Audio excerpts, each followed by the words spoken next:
There we go. It's on now. So thank you everybody for joining us here today. Hi, my name is Derek Taylor David. Pronouns are he, him, and I'm one of the Atlassian champions leading the Phoenix, Arizona chapter for Atlassian community. So we also have with us, where did Nick go? Nicholas Turner. He's on the screen now as well too. He is the host from the Detroit, Michigan Atlassian Champions group, and this is his first meeting. We're doing a joint meeting here together. So thank you everybody here for joining. We have with us here today Alexander Kravitz and Yulia Shevchuk over to talk about, I'm reading from the other screen, save 25% operations time, how to optimize business process management in Jira. Had a chance to talk to them at Team 25 in Anaheim, was completely blown away with this and pretty much begged the two of them to come and do something here for both Phoenix and now Detroit as well too. So I'm really happy that y'all are able to join us. Thank you so much. I know this has been a long time in work. And at that, I'm going to mute myself. And ladies, the floor is all yours. Thank you, Derek. Okay, so hi everyone, and thanks for a warm welcome. My name is Yulia, and today I will be talking about my probably two favorite topics, which is travel and automations.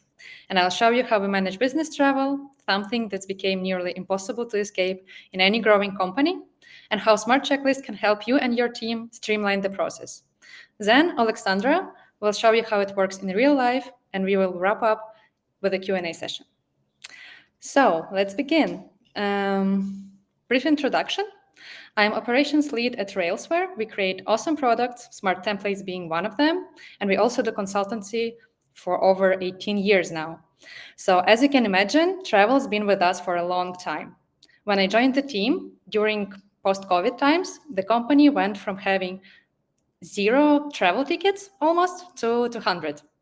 And somewhere between the lines, the old processes just gave up.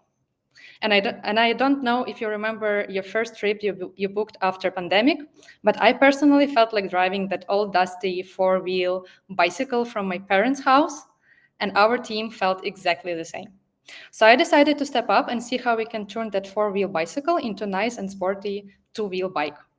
Only for me, it sounded like optimizing the process and decreasing time spent per travel case. Sorry.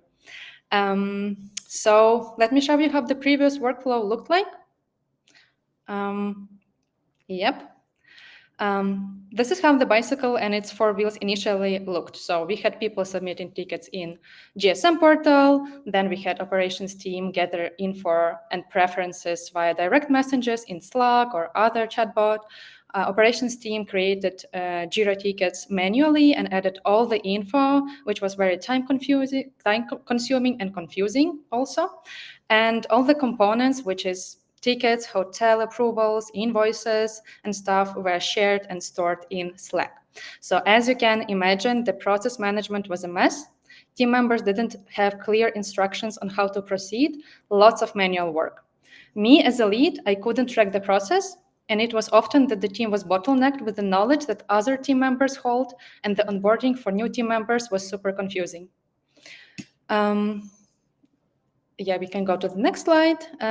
So you can imagine that this type of major challenges, that they didn't prevent us from going further.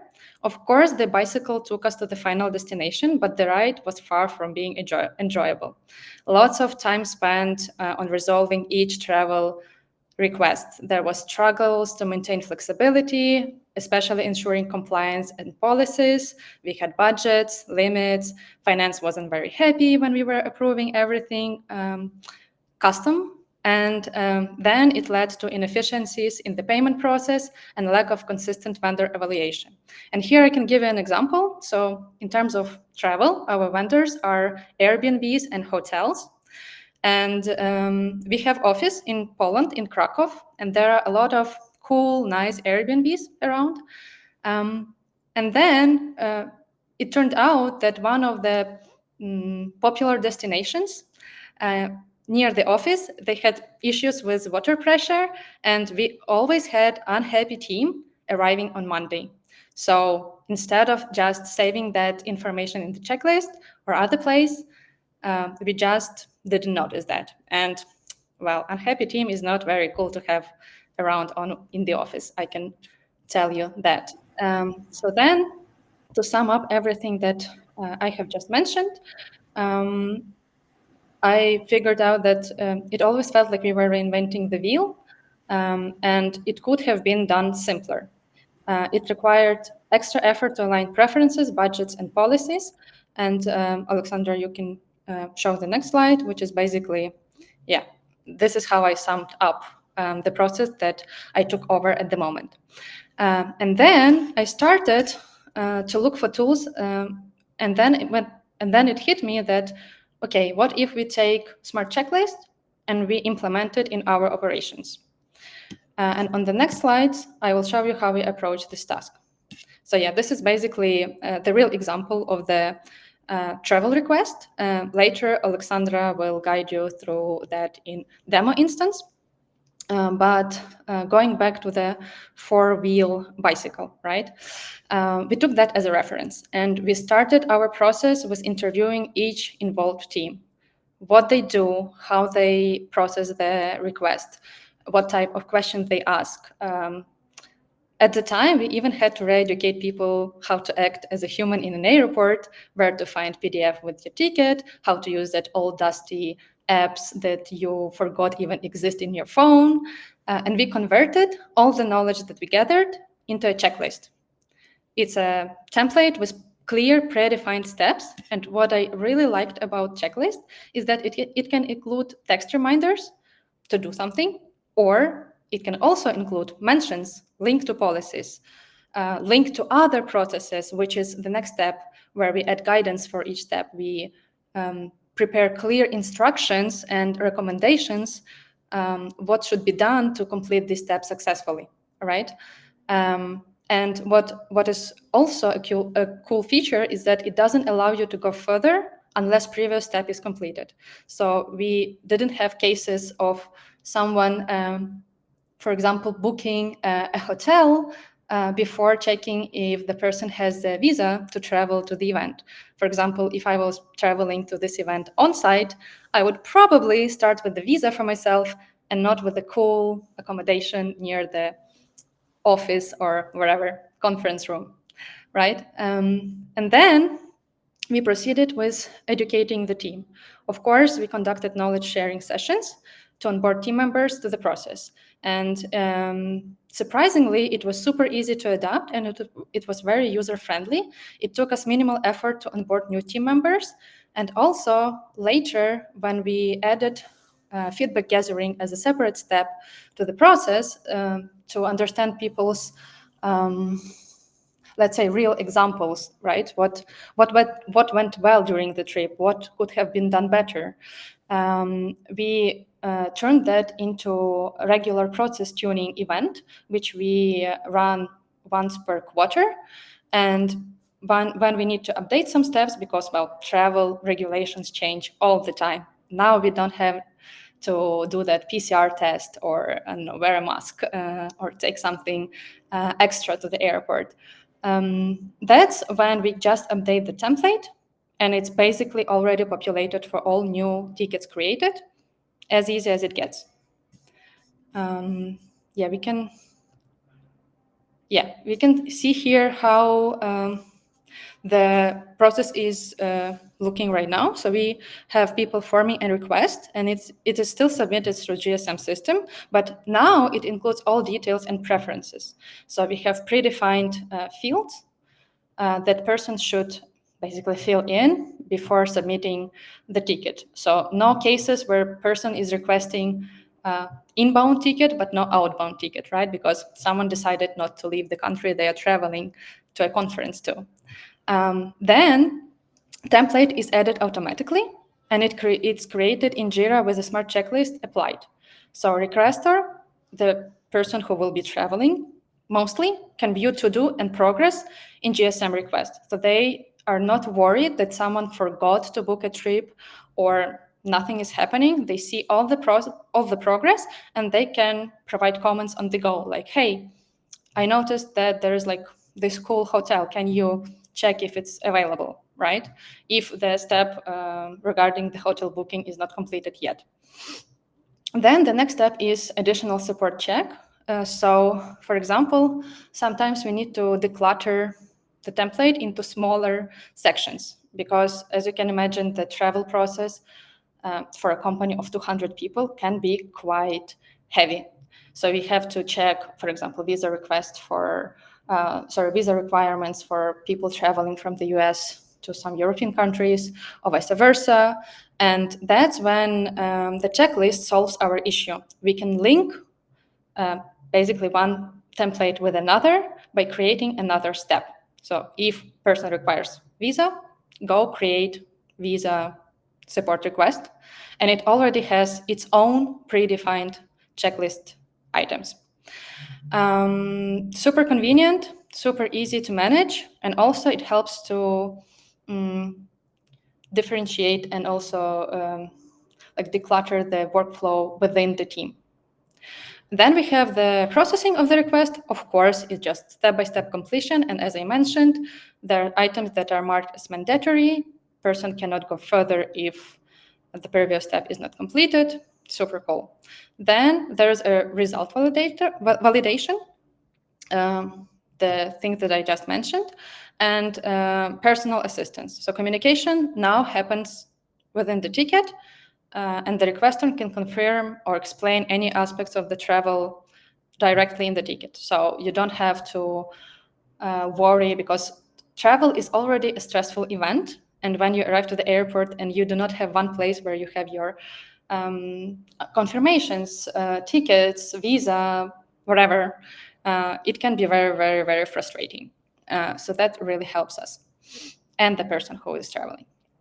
And then, so the seventh step, as I mentioned earlier, we can go to the next slide, Alexandra. Yes, thank you. Is the feedback gathering, and for that we have just a step with a proper link to a Google form, and then to the place where we run analytics on that feedback that we gathered. And then we have process review. So operation team reviews and optimize the process every 6 months, or as I mentioned, now it's actually on the quarterly basis, and we see how we can improve even further. So how it looked like in numbers, right? We went from having like 4.35 hours spent per each travel case to 3.24 hours spent per each travel case, which is pretty cool number. It's 25%, right? But what it also allowed me as a manager, it allowed me to easily access that data and see numbers like that, created, the number of tickets created from a template, track checklist progress, and so on. It helps me to see where is a bottleneck, where is inefficiencies, where that bike can be taken maybe to the repair center and maybe tuned with some new cool features. As I mentioned before, this was achieved solely by applying smart checklist to the process. And yeah, maybe we are not exactly ready for Tour de France, but we are definitely riding smoother and faster. And now I'm going to step out and let Alexandra take you on a real checklist trip. Awesome. I'm glad that I can unmute finally myself. I guess it probably should have been asked before the presentation, but I would really ask you just to drop a quick message of what is your position within the organization, so I can tailor the presentation to your position, or at least try to do that. And while I'm doing that, I will jump to Jira, basically where all of the magic happens with the checklist and within Atlassian products. So as Yulia mentioned, our setup will look in 3 main steps. So there is a JSON portal where employees or requesters can raise the tickets. In our case, it would be for the business travel request. Another part of setup would be actually to add the checklist to the request.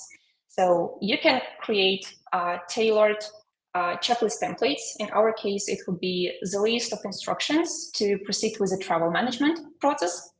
And it looks like this. So you just save it as a template, you share it with your team.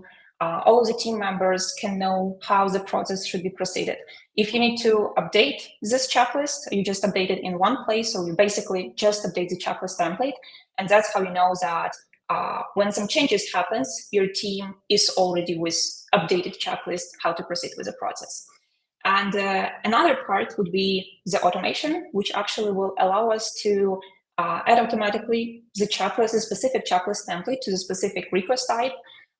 So here it is, just a simple 3 steps automation, which defines when the work item is created, when the request in our type should be the business travel request, then we just add the specific checklist template with its ID. And after all of this steps are done, we can go and try it out, how it works.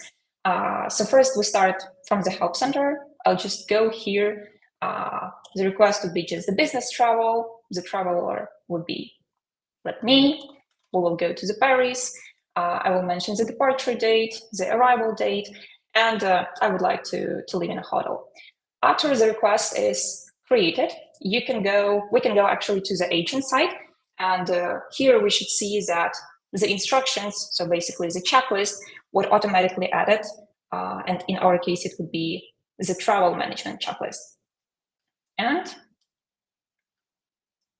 here we go.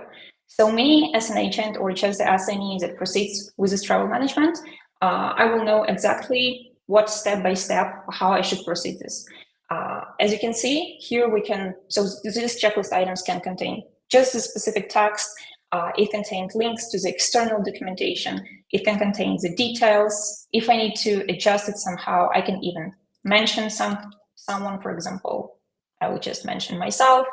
And here, just going and ticking on those checkboxes, I can indicate what is the progress of the of this process, and let the team know how I proceed. So this is how the setup looks like. You can also tailor it further to the specific needs.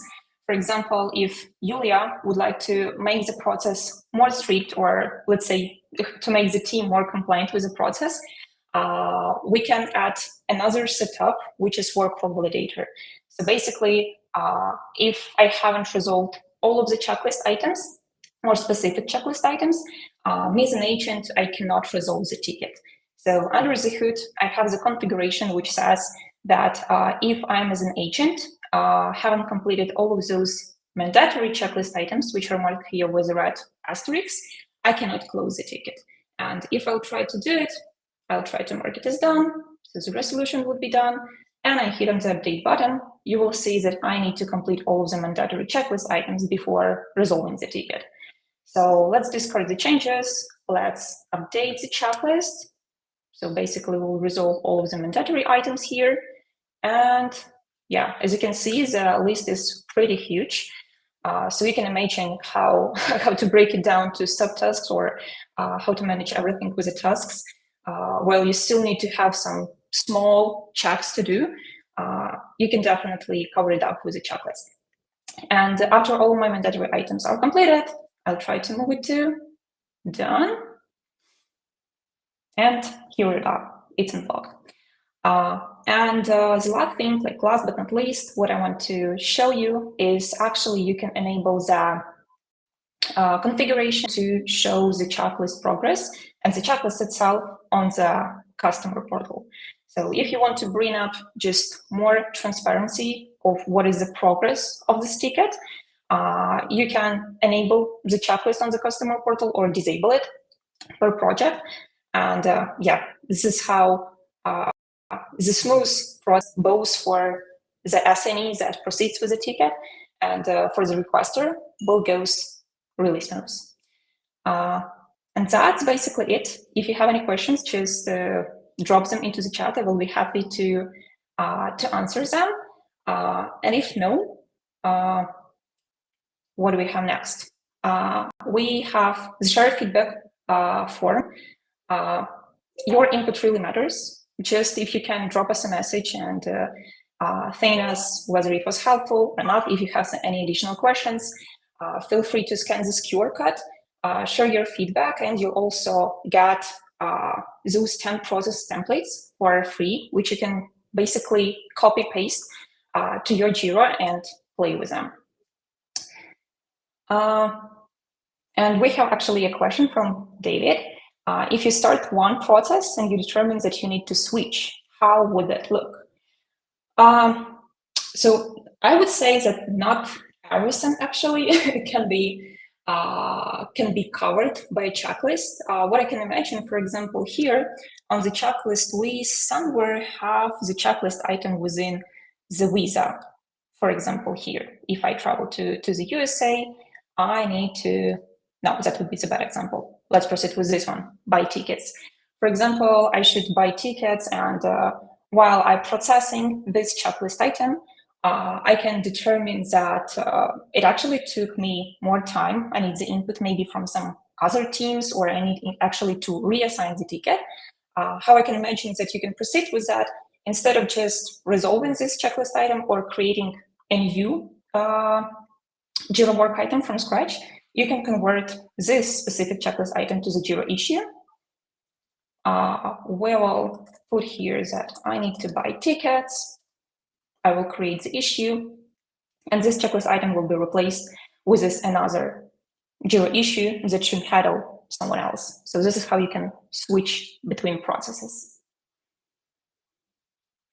Yeah, and another example from David, like known visa required to visa required as an example. I'd say that for the checklist items, you would just mention here that if the visa is required, that you need to get it somewhere to prepare it from scratch or request from the traveler.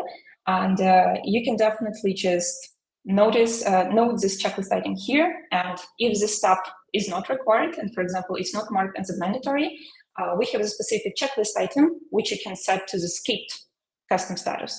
That would mean like clearly indicates that this checklist item wasn't completed, this step wasn't completed, and this one is not needed in this case. And another question, cool, we have a lot of questions. Are you able to control the checklist items that show up on the portal, or it's an all or nothing option?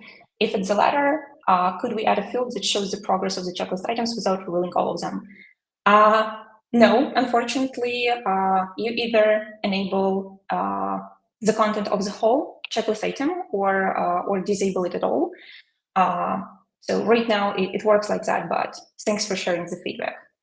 I see where it can be beneficial to have such an option.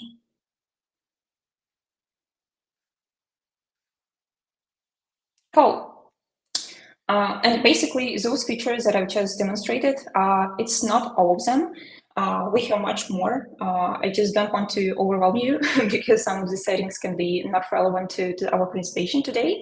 But what you can do, there is also the custom permissions management. So if you need to make sure that the agents cannot, for example, just go and delete those checklist items, so you need actually to push them, to enforce them to complete, you can enable the custom permission, which would restrict me for updating the checklist items. Or if you're the lead or just the manager, and you want, for example, to look for the issues where the checklist is not completed, you can search for those issues with the JQL. There are much more automation possibilities that I've just showed you. You can also play not with automation for Jira, but with workflows. So yeah, the possibilities are bigger than just those features. Cool. Okay. Another question. Yeah, we have another question. Yeah. So when you convert the checklist item to work item, will changes to the work item status update in the checklist item? No, they're not synced. So once you are converting the checklist item to the issue, we will just make this checklist item as resolved because there is no more input required here. So all of other changes should be proceeded in a new ticket. Awesome. I guess we will move on. Again, if you have any other question to ask, here is a QR code where you can book a demo call with our team. You can also try out the app to evaluate it, to see how you can tailor your processes with a checklist. And afterwards, if you have, again, like any questions, you can totally reach out to us and we will be glad to help. And yeah, oops, let me get back. And yeah, let's stay in touch. Here is our support email. Just drop us a message here. Here is Yulia and me and my contacts if you want to stay in touch with us. And yeah, thank you for having us. Thanks.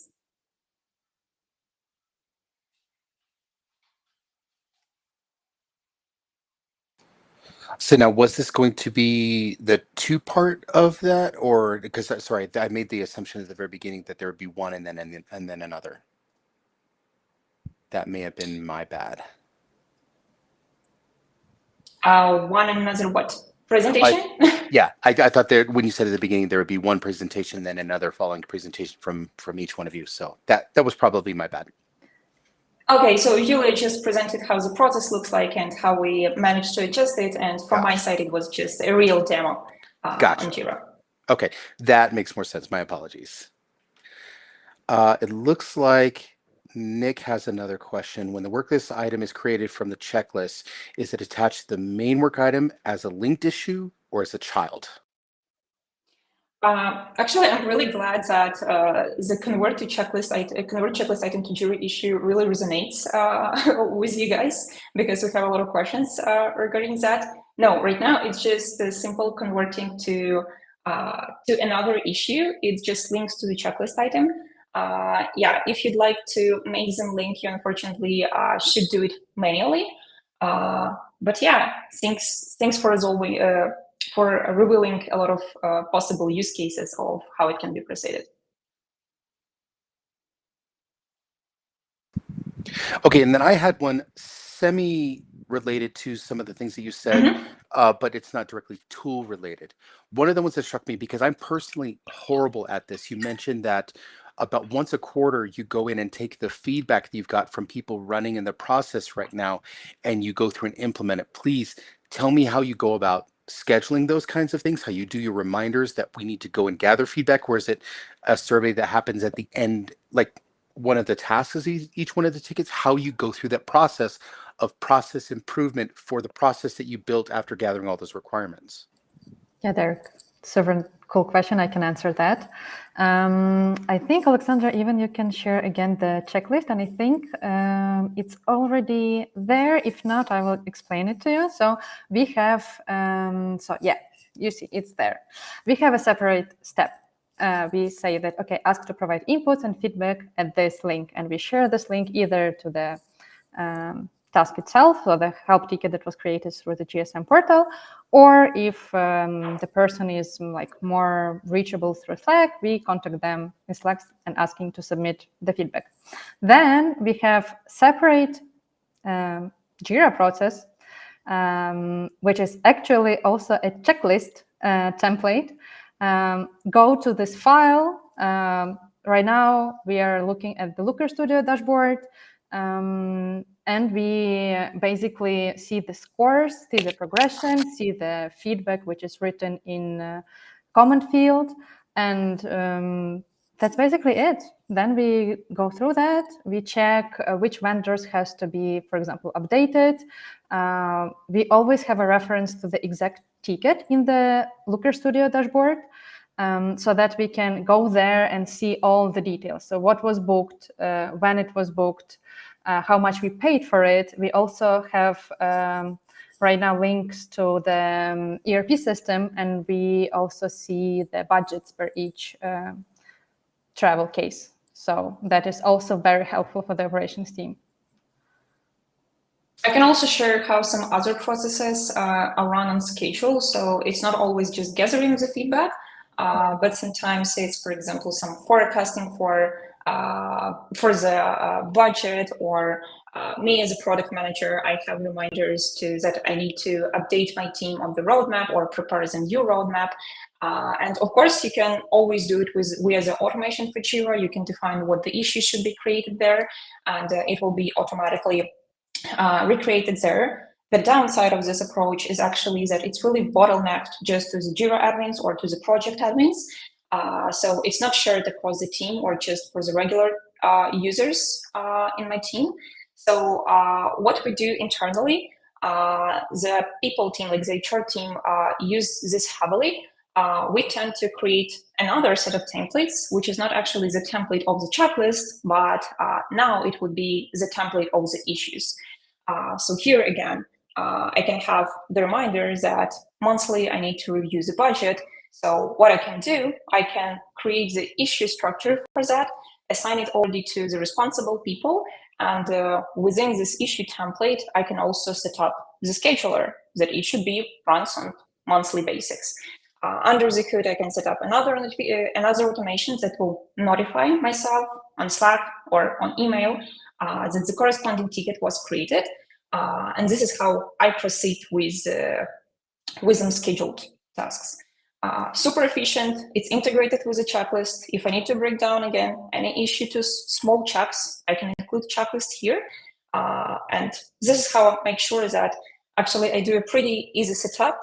My team has access to it. So if somebody needs to update the process or to see how it looks like, it's right here. It's not somewhere on the global settings or on the project settings. So here it's just near the Kanban board. So yeah, this is just another way how we get those notifications to not forget to do something. Okay, and so I've got just a couple more questions with that, but Susan, just real quick, if you could go in the chat to make sure that your question was answered all the way, or if that was something we skipped over while I asked this next question. Oh, actually, Nicholas, what is a template limit? Also, can you leverage the checklist in Jira automation as well? So there is just the limit of characters. If I do remember it specifically, it's something around 30,000 characters, because this is actually what is the limit of the custom field where we store this checklist. But yeah, as you can see, this one with the business travel, it's pretty huge. It has like 45 checklist items. We know that our customers also use huge, bigger checklists, like with up to 100 checklist items. So this is how they really hate subtasks, just replace them with checklist items. And can you leverage the checklist in Jira automations? Sure. This is actually what our setup included. So here within this send entity property, or you can also add the checklist where is a custom field, you can define any triggers within the automation when the checklist should be added. Whether it's based on the workflow status, whether it's based on the issue type, whether it's based on even the custom field update. You can always define it, and yeah, that's pretty much how it works. Okay, and perfect. And my other question, going back to your process for specifically travel, just because I personally managed one of these as well before, and I'm absolutely certain that this has never happened to anybody on this call, but somebody who has requested travel considerably close to their date of travel. Do you have anything in your task that comes out as a reminder to say, hey, next time give us a month or whatever your business policy is for that, because the price for that travel tends to go up closer to the date of travel? Do you have not necessarily a root cause, corrective and preventative actions flow for that as well, but just do you have anything that's a gentle reminder to the users, like, hey, you need to give us more time before you actually travel before requesting it? For me, it seems like not a configuration on the checklist app side. So from our side, we just our task is to make sure that your agent has the proper list of instructions to go to proceed with. I'm not sure whether it should be done somehow where the JSM, but if you can imagine some rules that would say that you cannot pick the date which is less than 30 days, for example, for this departure date on the customer portal. Yeah, if you can imagine. Yeah, go on. No, just yeah. So if you. Yeah, okay. Yeah, because as a manager, I know how to answer that question, but I completely agree with Alexandra that it is not something that should be managed through checklist. We have it in the policies, right? And we have several steps in the process to check the policies. If the person hasn't raised the request on time, and it happened that the cost for this travel is like super expensive and we need to go over the limit, we have separate step to check the limits and get approval from first level responsible person, manager, in that case of C-level management, if they agree to proceed with the exception, because sometimes there's a business need. Something happened, we had a deal or something like that, and we need to travel to the client on site. So it really depends on your company's policy, I would say.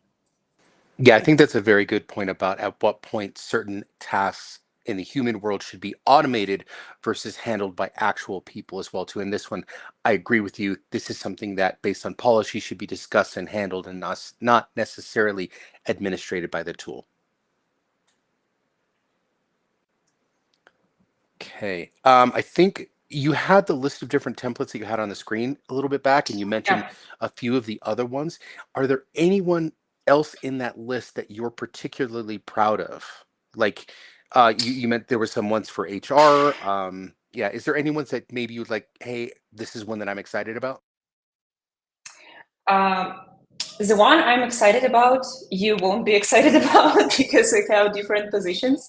The one I'm really excited about because as a marketplace vendor, we have a lot of guidelines from the Atlassian. What should we do with our apps, some annual reviews, how to submit an app, how to go from Connect to Forge. Like you can imagine how many documentation we went through to figure out how our processes should look like. So my favorite example should be how to launch a new app, which involves different teams, different checklists, a lot of links to the Atlassian documentation, but I'm really proud that we just researched the topic once, saved it as a template, and I can make sure that any other team member on my team wouldn't repeat doing the same work again. But yeah, if to go through something that is here, so the checklist is pretty, it can be used by any team. It's really easy to adopt. We also recently had one of the feedback from our customers that what they like about the checklist, that it's actually all in a single view. So there is no need to go from one subtask to another to go to the parent task to check the overall progress. It's all within one task. And we know that our HR team use the checklist heavily, mostly for the onboarding, offboarding. This is how their process looks like. A bit simpler than the travel, the travel request that Julia mentioned. But yeah, onboarding use cases, we see that it's really common among our customers as well. And of course, the development processes. So definition of done, definition of ready. We have a lot of the customers from IT and software, and they mostly use the checklist for the clear definition of done and clear definition of ready. They set up the automation once where this specific list of checklist items should be recreated, and this is how they make sure that their teams follows the processes and are compliant with the processes that the management set up. Nice. And then Nick says, with your policy, could you trigger an additional approval based on a date? Or is that one of the ones that you handled by hand? I was actually trying to to reply in text, but I can reply also here that if you're talking about the corporate policy, no, we rely more on budget constraints. In terms of how we manage help tickets, I think it's a separate discussion, but I will briefly answer that tickets that come outside of the agreed date range from the date of creation to the travel date are processed as first priority. So they come in a sequence in top of our Jira board. So this is something different. It's kind of like a wheel that I was mentioning. Yeah, we have separate things working in harmony. We cannot rely just specifically on one feature. And I think my last question that I keep forgetting to ask is, at least on this admin menu, I see that the list is very, very compact, which personally I love because I don't like apps that take up a whole lot of UI space. But I notice it's a little bit different on the individual issue itself, where it has task items a little bit more expanded out. Is there a way to do, like you see in some apps, a compact or compressed version of that on the user side, the same way that kind of you're seeing right here on the admin menu? No, I guess this is just because we dedicated smaller amount of space for this specific checklist template, and on the issue user, just more broad. But if I'll squeeze in, let me get back to the issue. So yeah, if I'll do this, they're also a bit expanded because of those details. So let me just clear out this checklist and import the definition of done one, and you will see that there is actually no difference between those, because I know that under the hood it's the same component. But if I'll go here, actually the checklist templates that can be, they can be accessed, not just from the admin page, but also from the issue view. Of course, you can manage the permissions who can access those, but as you can see, they're all here. And if I'll go and import the definition of them, you will see that this is basically the same. If you keep it short, then it's short. If you start to add a lot of links, details, mentions, it will become a bit of expanded. Gotcha. Thank you so much. Okay, so that at least answers my question. Sorry, one more option is actually to move the checklist to the right panel, and it'll look like this. If you just prefer to work more here, it'll be the checklist here. So this is a configuration. That's really cool too. Yeah. You can decide your preference. And that's individual user preference, or is it something you can specify on an admin level for an org? It's a user preference. Gotcha. Okay. Okay, just checking really quick because we're coming close on time. It doesn't look like I see any additional questions. So if you do have one, we'll go into the lightning round now. If you have a quick question, it's time to ask it. Go on mute for a quick second while we wait. While we're waiting, I can also share that we have the library of our processes, which you can try out right away. So there is like no need to set up them from scratch. They are accessible actually here, but in order to get it, you need to scan the QR code and share the feedback with us. It's a bit tricky, but yeah, everyone wins. Okay, so we'll just go ahead and leave that on the screen, at least here for right now, just so that everybody can get a scan of that if they would like to. Also, if you have any additional questions for people in the user groups, please email us back at phoenix_az@atlassiancommunity.com. And if there is any questions that you didn't get the QA code here, we, as one of the champions, can go through. And sorry, I'm getting changed from saying champions instead of leaders because they just rebranded us again. Or rebranded us back. And work items instead of issues. It's same thing. It's all just different name. If you have any questions like that, I will make sure to get all of that information, questions, comments, concerns, forwarded over to everybody of our sponsors group here today. So thank you very much. We do appreciate all of you joining in. And then for our speakers today, thank you so much for joining us. I know it's a little bit later our time than it is for yours right now. So we appreciate you still being awake and presenting this stuff. We really do appreciate it. Thank you for having us. Thank you for all the questions. Again, let's stay in touch. Yeah, thank you, David. Thank you. All right, thank you, everybody. I'm going to go and stop the recording now. Thank you all for joining us for today, and have a great rest of your day. And ladies, get some good rest. Thank you very much. Thank you. Take care. Bye-bye. Bye.